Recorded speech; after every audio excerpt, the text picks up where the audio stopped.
The Fall Line is a deep dive true crime podcast focused on cold cases that could be resolved if the public knew about them. You'll hear about missing people whose families have been searching for decades, John and Jane Doe cases from across the country in desperate need of public attention, unsolved serial homicides like the Atlanta Lovers Lane murders that never made the national news. The Fall Line digs deep, interviewing the families, law enforcement, and experts closest to the crimes to bring you cases you've never heard of and explore what can be done today to solve them. Find The Fall Line wherever you listen to podcasts.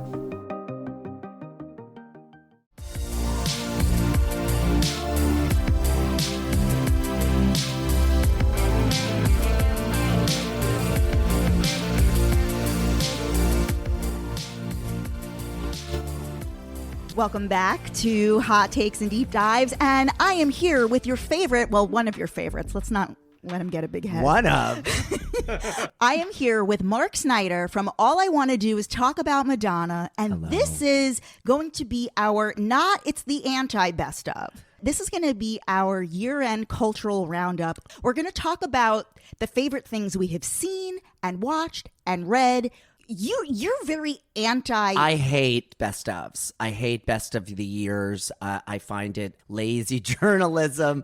Wait, tell me why. Well, because I remember when I was a kid, I would read People magazine would always do the best of and then the worst of.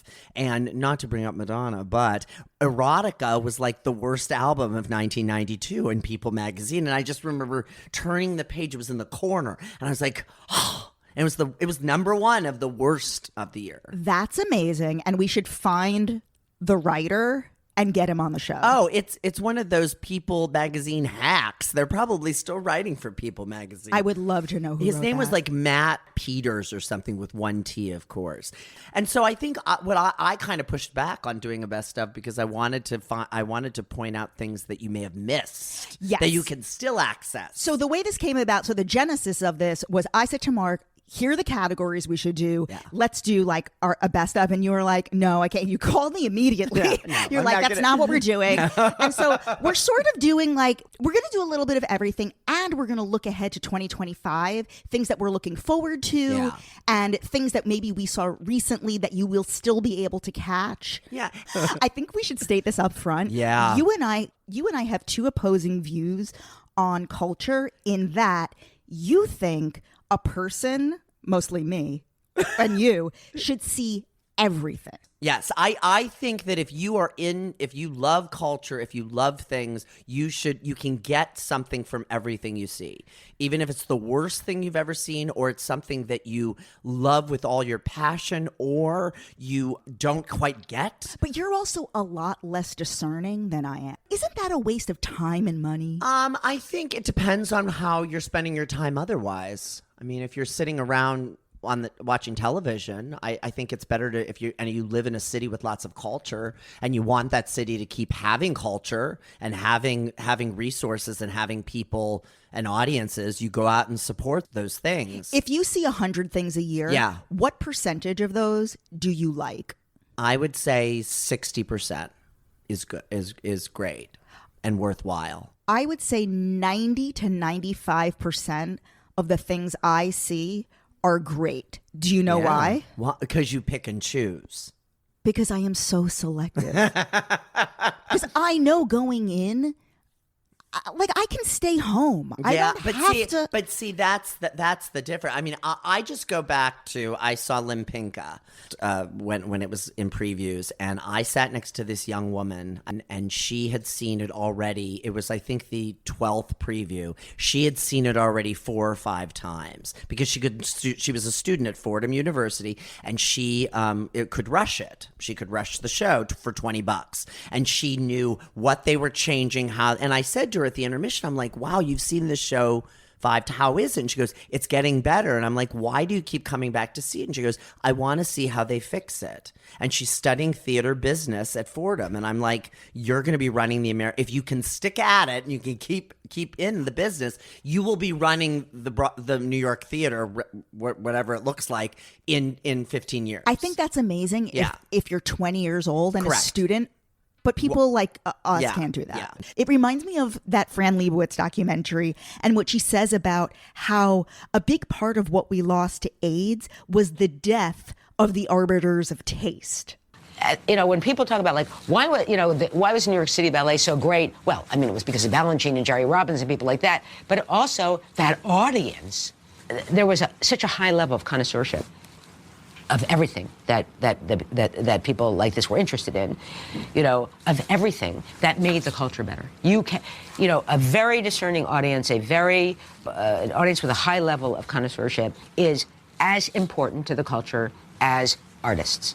It's exactly as important.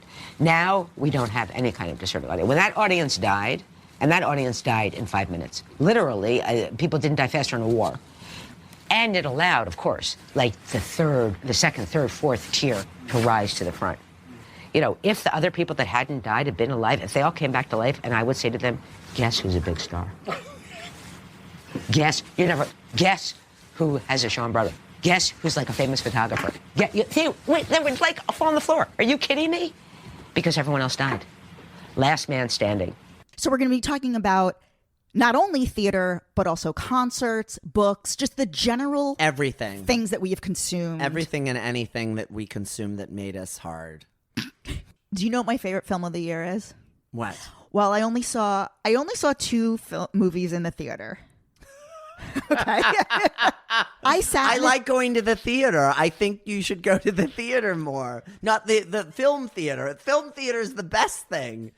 Well, not even in the summer. The movie theaters are the best places. Oh, to you know what? Summer. That doesn't count all the shit I saw at Tribeca. I saw all of those. Yeah, okay. Yeah, that was all in movie theaters. We were in theaters. If you tell me it's Wicked, I'm gonna jump across the table. Well, I've only seen. Okay. Wicked is the movie of the year. The other. It is. My other movie of the year is from 2003, which we. God. We saw Pray for Rock and Roll. Pray for Rock and Roll. Back to Gina Gershon. All roads are going to go back. The muse of hot takes and deep dives. I loved Wicked. You loved it. I loved Wicked. In fact, all of my notes and critiques, you told me to go fuck myself. Listen, I can cut that movie easy down to 2 hours, 10 minutes. And you did not like all of the cuts I made. No way. Why I told you Dancing Through Life. No, can't do it. You got to cut that by a third. No. At least. No. Probably half. No. And also that other dance-off shit. Here's the thing that I loved about the movie. They didn't cut it. I mean, I remember when Chicago came out, the Chicago movie came out, and everyone was like, oh my God, this is so brilliant. And I watched it, and it was so edited. It was so cut. Jump cut, jump cut. And so you weren't quite able to watch them fully do a number.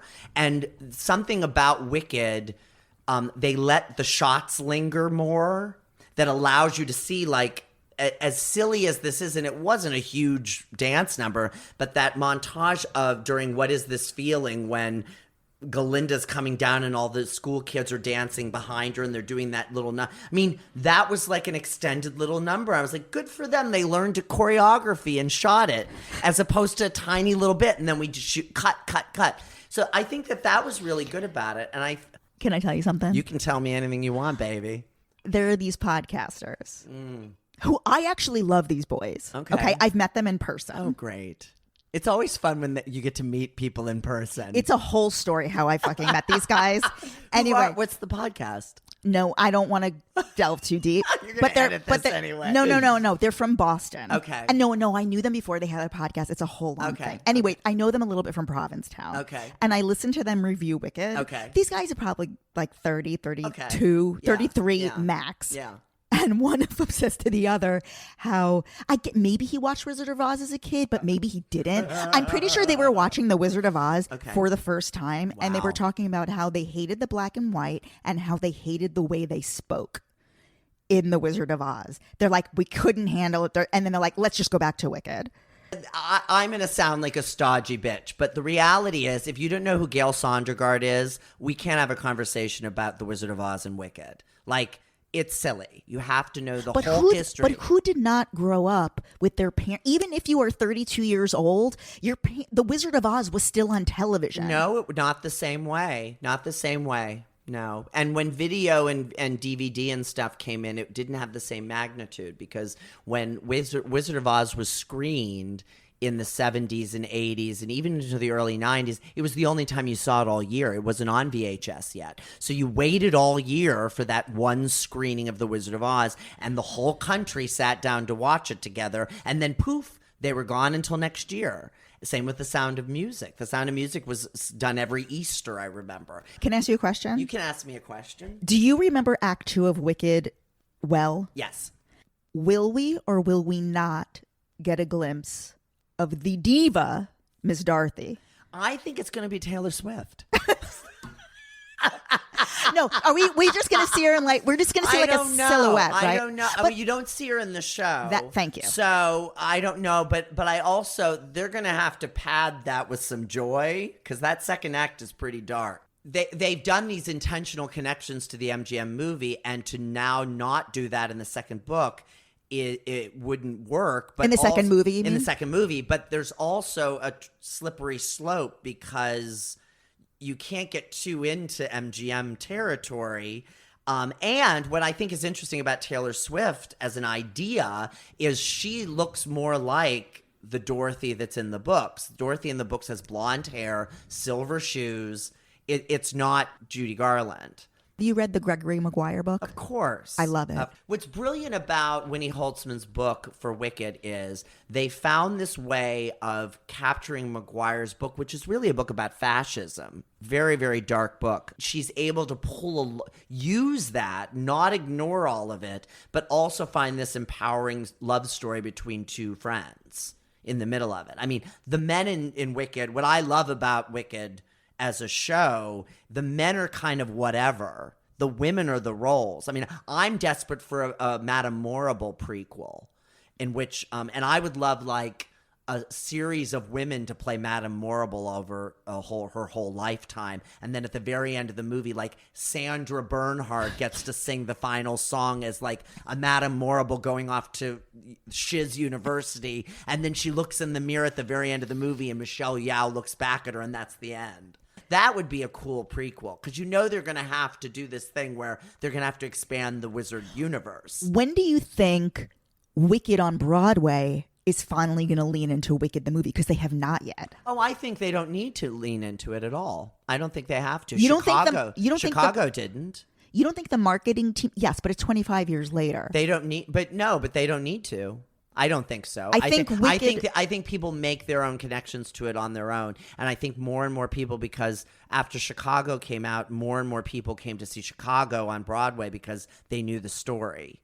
So I think people will come back to see it again. Chicago may be my favorite stage to screen adaptation. Really? I saw that so many times in the theater. I was mesmerized. I mean, I think my favorite movie musical is All That Jazz with Roy Scheider that Fosse directed in the set. I think that's my favorite. That's something that I see over and over again. Any other films? The only thing I would say about film is go to Films at the Metrograph, go to Anthology of Film Archive, go to the Quad, our favorite new movie theater. The Quad Cinema is one of the best theaters in New York City. It's on West 13th Street. And it's where we saw Pray for Rock and Roll with Gina Gershon herself. And it has 4 screens. It was the first multi-screened theater in New York. They renovated it in the pandemic, right? Yeah. Mm-hmm. And they literally feel like screening rooms. They're so small and intimate and beautiful. And I just think the staff there is great. And the other one I really love is Anthology of Film Archive has Adam Baran's series Narrow Rooms, which is a monthly series about where he finds the weirdest, quirkiest, craziest, queer shit that is on VHS tape somewhere, and he finds a print of it. And I've seen some crazy stuff there this year that really The series is called Narrow Rooms? It's called Narrow Rooms. And then he's pulling out... He curates it every month. He has a different film. Or he will do a film and a couple of shorts by the same filmmaker. And it's all kinds of crazy stuff. I would love to do that. It's really good. And that's the kind of stuff between the cracks that you need to find. That's that. Off-Broadway and fringe. Yeah. This is the stuff that I love. Yeah. I generally don't love the stuff that is produced on Broadway. Yeah. Broadway caters to a wide set of demands and requirements and agendas, and everyone kind of that's why there's so much money involved in all of those things, and you're trying to monetize and you know, and you see it by the precariousness of all these shows closing, because you can't, if it's not working, you can't do it. For me, small theaters and fringe and tiny things, the intimacy of it is what excites me. The daringness of it. People will do things in a tiny space for 45 people that I would never they would never be able to try or register on a big stage. You just answered the question. Oh. That's my exact answer. The two best things I saw this year, number one, Cats the Jellicle Ball. Period. Okay. I think there will never be a version of Cats as good as this. Like, this is the definitive version of Cats. Yeah. Don't you agree? Yeah. I think what I loved about the Jellicle Ball was, as weird as that space was downtown. I mean, I can't believe we were like right by the World Trade Center. But there was something. It was at the PAC Performing Arts Center. Yeah. I love, and I've been saying this for a while, because I'm not a big Andrew Lloyd Webber fan. I mean, I had never seen a full Andrew Lloyd Webber production until Phantom of the Opera reopened after the pandemic, and we went to the opening. You never saw Evita? I avoid them all, yes. I've seen the film Evita many times. You didn't see it with the Ricky Martin? No. Okay. No, oh please. But I went to see Phantom of the Opera with Doug and was very moved by the artistry of it. And then, and I've slowly started to melt. And what I love about Jellicle Ball is I feel like one of the bad things about Andrew Lloyd Webber, not bad things, the challenges as those long running productions have kind of entombed the shows, and you can't really do anything with them while the version that you wrote it is still running. So like Phantom of the Opera was still running. You can't do anything with that property. And what's great is Cats, and with everything closed for a blissful year, almost like rebirthed all those shows. And I think what's really inspiring about Andrew Lloyd Webber is that he's saying, yes, let's do crazy avant-garde productions. Let's reinvent Sunset Boulevard. Reinvent my properties, because they're not going to do well waiting for another sanctioned Harold Prince production. Okay, so the second best thing I saw this year, tiny space, La Mama in the East Village, was this tiny production you and I saw together, this show called Rose, You Are What You Eat. And oh my God, yes. Do you remember that? Yes. That blew my mind. Michael Musto in the audience taking notes. That was phenomenal and risky, and it was experimental. And I think they had done a run in DC and Philly, and then they got a 3-week run at La Mama, and there were scrims. There was a lot going on. It was unbelievable. I think what you're touching on is there's an intentionality to these smaller productions, and they almost come like, it's like when you get something on Etsy and it arrives and it's been hand packaged by the person that made it for you. And it does feel like you get something really beautiful in a small, it's delicate, it takes time. And sometimes, I mean, I loved that show with you, and I think it was only 3 days later that after the run was over, that I was like, I wish I'd seen it again. Or, you know, I'm following the creator now forever. One of my other favorite things I saw this year, which is ongoing, she will absolutely do this again, Jill Sobule's, I'm going to call it a one-woman show, even though there's a band and they speak. It's called Fuck 7th Grade. Yeah. And she's done it at Joe's Pub. I saw it at the Wild Project, which is an extremely small venue, but it's it's not like Joe's Pub where they have to be out in 70 minutes. Yeah. And it's that tiny stage. This is, you know, there's a little bit of a set here, and there's costuming. You saw it at Joe's Pub, right? No, I saw it at the Wild. They did a version of it earlier, and at the Wild Project, and that band rocked. I loved how I Kissed a Girl came in. It was so moving to me. I've been a huge Jill Sobule fan for like 30 years. Supermodel from Clueless. But Jill Sobule, her first album is so brilliant. It is so great. There's a song on it called Karen by Night that I think is a masterpiece. It is the funniest character portrait of a girl leading two lives and the friend that's watching her do it. It's so fabulous.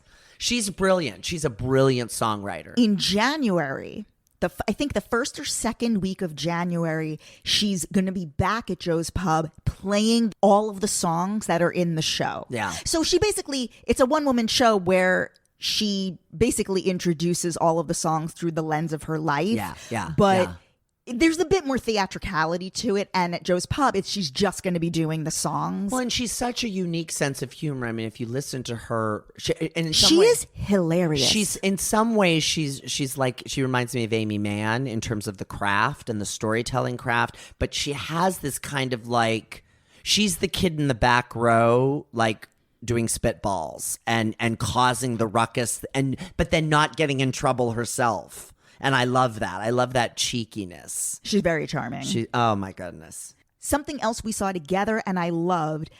This was another limited run. This was at NYU Skirball, which is that another incubator space? It's not really an incubator space. It's more a space. They program things and provide space. They don't develop it themselves, but it's basically, and it's one of these, and I'm going to jump to Ani DeFranco's documentary when we saw Ani DeFranco. Okay. We were in that huge, beautiful auditorium at a college. There's so many college auditoriums in this fucking city that people are not using, and they're these big theater spaces. And I think Sex Variance was probably my third show I saw at Skirball this year, and I was so blown away by how that space can. It's enormous. And it's enormous, and that's the challenge of it, because if you have 200 people in that space, it still feels like there's nobody there.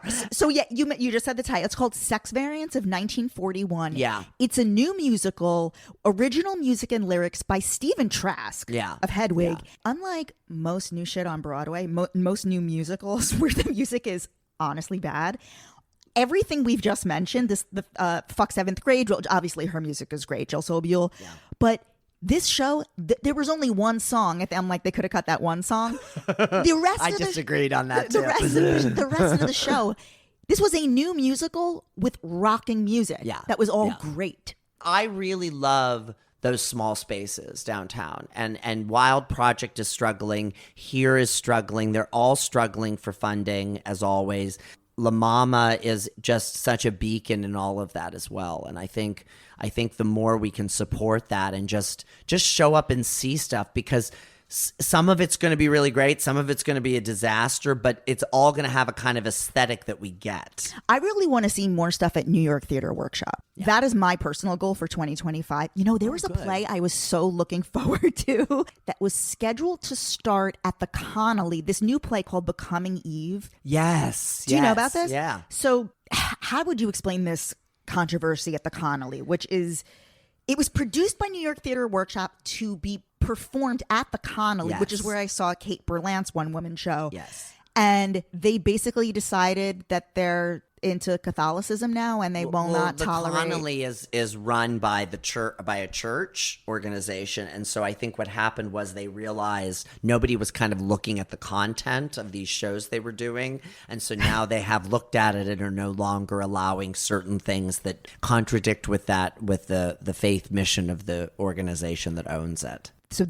this new show, Becoming Eve, which is waiting to find a home, it's waiting to find a theater. Yeah. They can't run it at New York Theater Workshop because there's a scheduling conflict. Yeah. So this is by M. Weinstein, who I think now goes by Emil Weinstein. I think I'm pronouncing his name correctly. He was a writer on A League of Their Own, the Abby Jacobson show, which I love. And the play is based on a memoir about this person who was born into an ultra-Orthodox family and basically raised to become an ultra-Orthodox rabbi.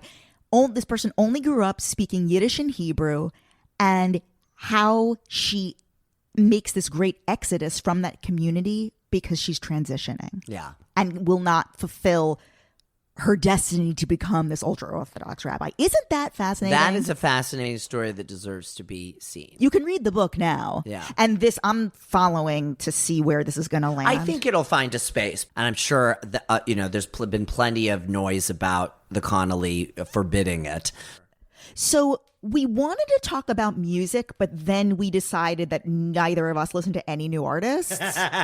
Do you go to concerts regularly? Not as much as I used to, because they don't lock up the phones.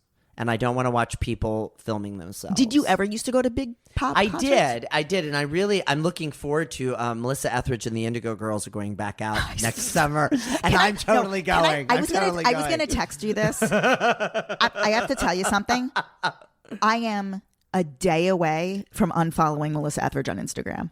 I can't take it. You gotta take the good with the bad. This is like she's going live with her wife every fucking day. This is like Madonna's garbage period. You just have to ride it out. You have to ride out the photo shoots. Explain what the garbage period is. Well, you call it the trash era. The trash era. So Kenny said this. So during the pandemic, there was all these like photo shoots at the house and all this crazy stuff and then one day she just deleted everything and it started over. And I think that's so empowering and fabulous. She started over to do promo for Celebration. For Celebration. Yeah. Oh, not it even all Madam. went away. Not Madam X. No, it all went away. And I loved that. I love that. Maybe Melissa Etheridge will do that too. No, She'll she doesn't. wipe it all away. She just needs to stop going live with the wife.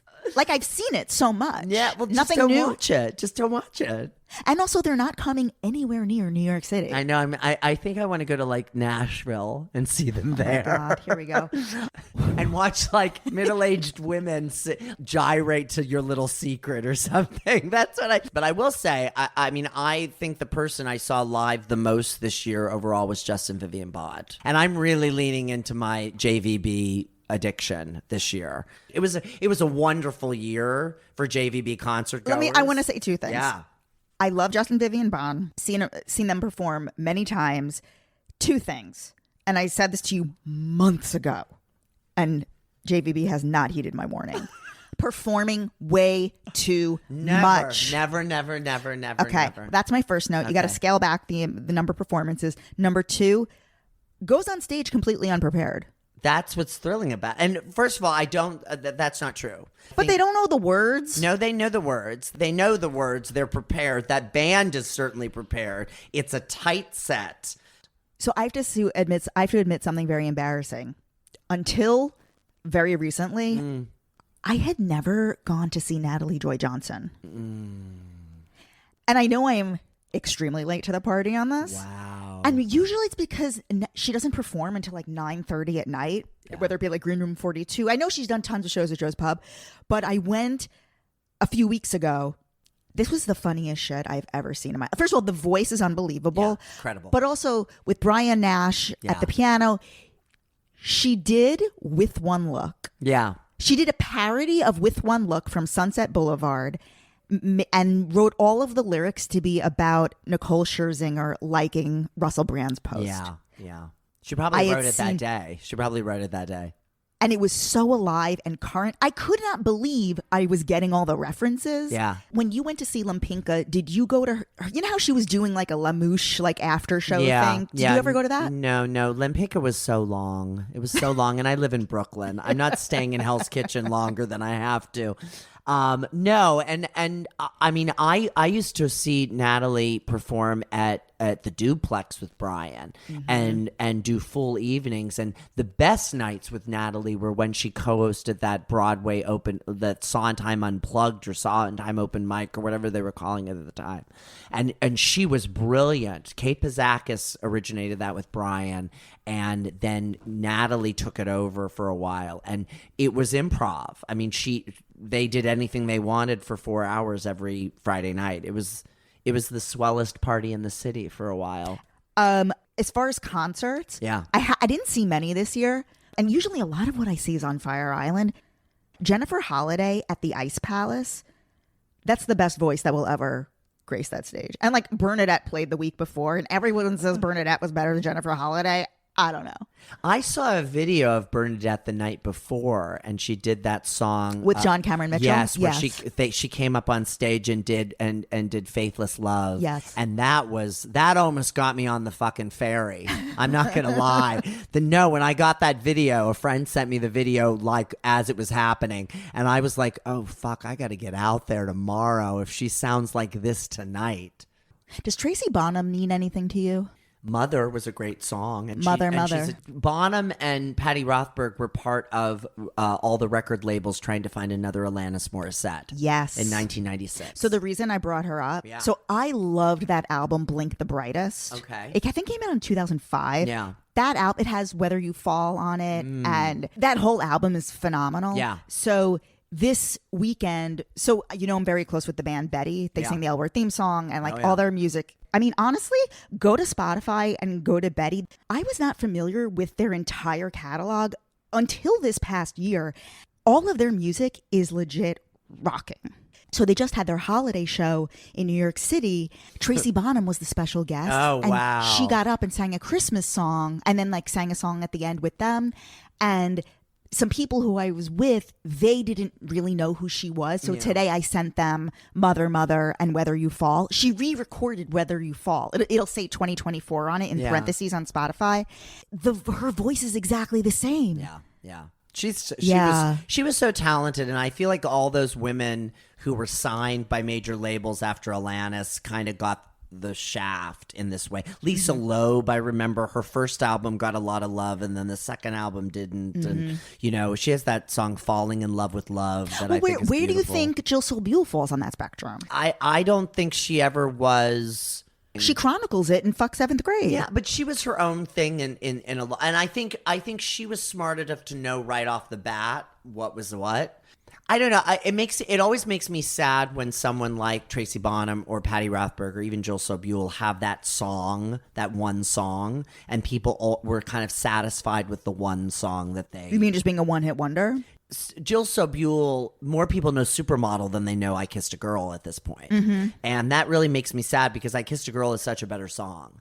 And the record industry, what's great about the record industry kind of imploding the way it has over these years, and Bandcamp, things like that they're not relying on gatekeepers. So if Tracy Bonham wanted to release a whole Christmas album next week, she could go in the studio this weekend and do it. But she's never going to make any money. No. I mean, it's so interesting. I have to say, being so close to this band, Betty, and seeing how you do, they paid a lot of money to make their album. They have a great new album. I mean, they'll make it in other ways. Like they had a song featured in Babe, which was an off-Broadway play that we saw starring Marissa Tomei. And they tour. They play a lot. But musicians don't make money with their music unless they are a Justin Timberlake or a Taylor Swift on tour. Yeah. And by the way, next year in 2025, go see Betty in New York City or wherever they're playing. I know they're going to be playing the Green Room 42 in New York. It is a theatrical concert-going experience for sure. Well, I think, and I go back to kind of Joni. Joni Mitchell had, I think she had 3 different record labels while she was, maybe 4, and all of them gave her complete artistic autonomy that she didn't answer to anybody, and she got paid. So that kind of idea that an artist would get full, because there's 2 ways to go. You sign with a label and then they have all of these demands and caveats and they get to decide what the single is and blah blah blah, or you don't sign with a label and you don't get the money and you have free reign and do anything. And it's a really rare person to get to do both. I mean, even Madonna, I mean, we talked about it in the MDNA tour. There were all kinds of Live Nation obligations as part of that tour. Well, you look at a Madonna album now, MDNA. I mean, Rebel Heart, that I still love. And I know we're getting a little off track here. We're but totally off track. But it doesn't matter. Yeah. If you look at MDNA and you look at Madam X, it's a little, where's Madonna? Okay. All right, let's talk about 2025. 2025, what we're looking forward to. Yes. I am going to London in March. I'm going to see my 3rd Andrew Lloyd Webber musical. In 3 years, I'm going to go see the new production of Starlight Express that's running, where they're on roller skates. Is that likely going to transfer? I don't know. Starlight Express has never been a good safety show. Who's starring in it? There's no star. Oh. It's just Starlight Express. Got it. That show is very dangerous to perform because it's on roller skates. Well, maybe I'll go with you. And space is very important, like the rights. I mean, I don't even think I think the packed space is even too small for it because it's got to be big. because you have ramps and people, and I mean, it's a show about racing trains. Wow. Starlight Express, answer me yes. And then I'm going to try and hawk my body to see Kate Blanchett and the Seagull, because it's sold out, and I'm going to find a way with my London connections. What do you think is the biggest difference between what you would see on Broadway versus the West End or off West End? I would just say London theater. The subsidy. London theater is subsidized by the government. And so all the theaters, the ticket prices are lower. People go to the theater in London like they go grocery shopping. It's just part of their culture. It's not a special thing. You go regularly to the theater, and you go to your local theater in your village or your neighborhood as well. You support the local theaters. The other thing is because it's such a small country, and this is not a new thing, but everybody can do theater, film, and television all at once. So huge stars in London can be in a play at night and shoot a television show during the day because the industry is so small there. You're in London pretty much primarily. And so you can be doing two at once. And people also hang out afterwards. Most theaters have a bar or have a place right outside of it where you can hang out. And I'm always at the theater with somebody, and they know somebody in the production, and the whole cast comes out and sits and have a drink after the show and talks about the play and the performance that night. They're not rushing off to their... And it's also... They're not Patti LuPone in a car whisked away. Exactly. Oh, my God. When I saw The Roommate, right? So I saw The Roommate with a friend of mine, and we left the theater. I hugged my friend goodbye, and I got on my bike to bike home, right? I'm getting on my bike to bike home.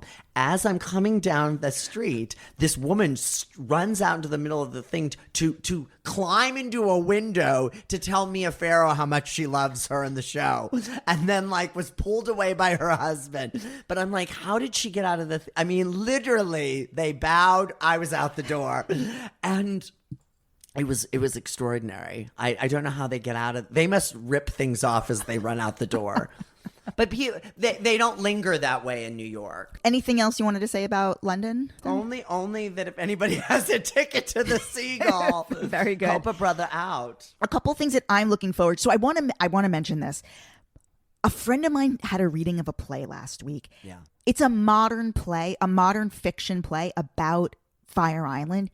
His name is Gianfranco Lentini. He's a playwright, and it's basically like the last storm has come that hits Fire Island. It takes place, imagine next summer, and it was the final storm, along the eastern seaboard, and it all finally washes away. Mm-hmm. And this guy who's been a homeowner forever, who's probably in his 60s, wow. He won't leave his house.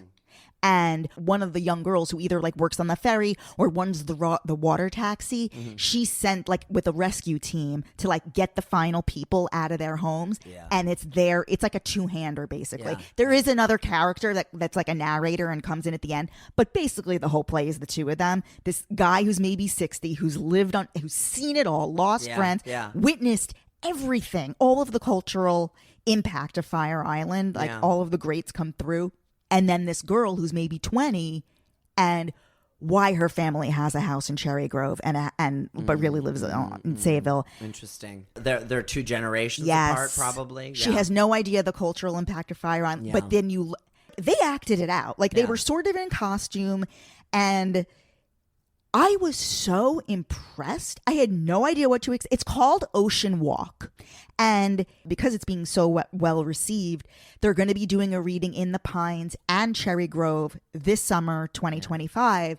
Well, I wonder how it's going to play on Fire Island. People were crying at a reading. Well, that happens. That happens. It's not uncommon. It's not uncommon. Because, again, you're in that intimate space. And I think that was my thought immediately was I wonder what it will feel like with the ocean a few feet away, taking the island with it. It made me yearn for Fire Island. Usually this time of year, I am not. Usually by the time I've made my last trip to Fire Island, I've long since been done. It's usually 2 trips too many. And I saw this, I think it was Thursday night, and my heart was panging for Fire Island and the impermanence of it. I guess to round this out, this year, 2024, I saw more live theater in all its forms we've talked about. So cabaret, fringe plays, the small readings, to the big Sunset Boulevard than I have in years. When the jukebox musical became the norm on Broadway, really like Mean Girls and Waitress destroyed Broadway for me. And I gave up on it for a while because I felt so burned by the bad Broadway I was seeing. And I've really fallen in love with these tiny venues we talked about earlier. There was a moment when we saw Sunset Boulevard last December in London.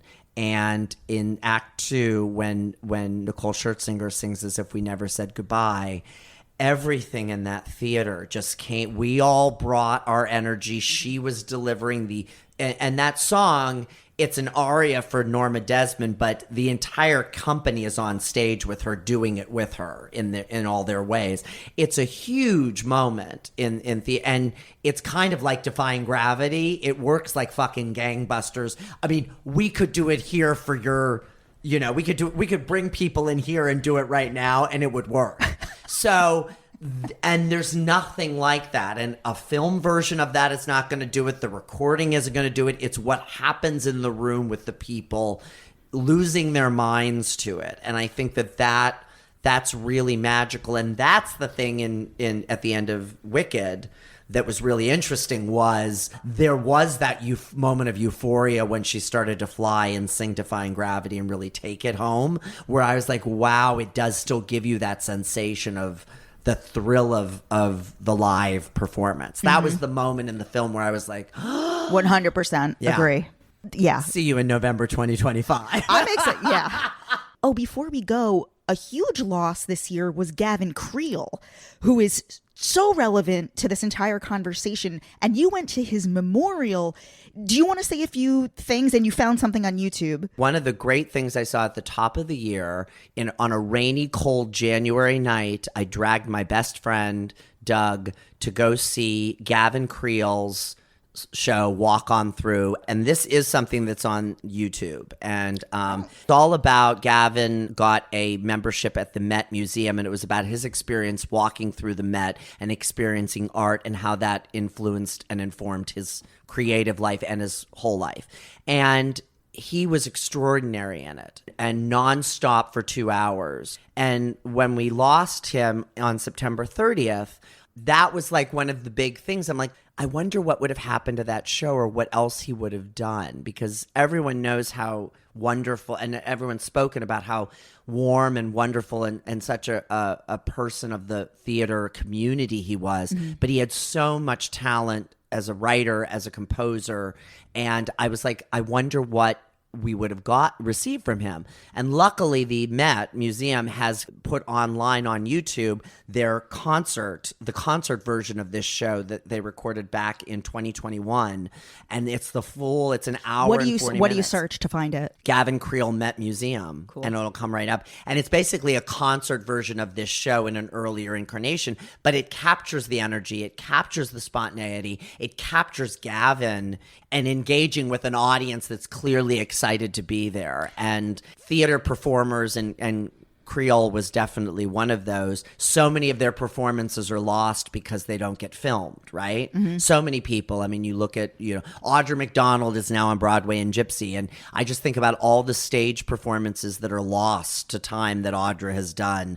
So to have Gavin performing his show in a version and have it be filmed is just such a gift to everybody who's mourning him, the loss of him. Now, you went to the memorial. I did. Last week. What was that like? Open to the public? It was. There were open seats, and then there was reserved seating as well. And they filled the St. James, and then they which is where Sunset Boulevard is. Sunset Boulevard is where he did Into the Woods, and then they put a stream next door at the Schubert, which is where he did Hello Dolly. And I was very affected when he passed away because he was my age and it was so fast and so sudden.